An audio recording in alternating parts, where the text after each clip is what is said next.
சாஸ்திரம் கூறுகிறது.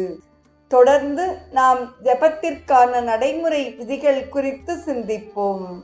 அன்றாட சாதனையில் உங்களுக்கு உதவியாக இருப்பதற்குரிய நடைமுறை விதிகளை கூறுகிறேன். அவற்றை கவனமாக பின்பற்றி நில்லுங்கள். குறிப்பிட்ட நேரம்: பிரம்ம முகூர்த்தமாகிய அதிகாலை நேரமும் சூரிய அஸ்தமனமான காலமும் அதிகமான பலன் தரும் வேளைகள். அப்பொழுது சமத்துவம் ஓங்கி நிற்கிறது. ஒழுங்காக குறித்த காலத்தில் ஜபம் செய்வது இன்றியமையாததாகும். இரண்டாவதாக, குறித்த இடம்.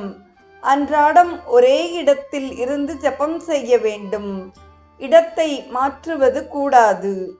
மூன்றாவதாக, நிமிர்ந்த நிலை.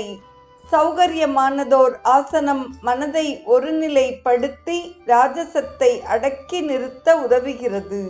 நான்காவது, கிழக்கு அல்லது வடக்கு நோக்கி இருத்தல்.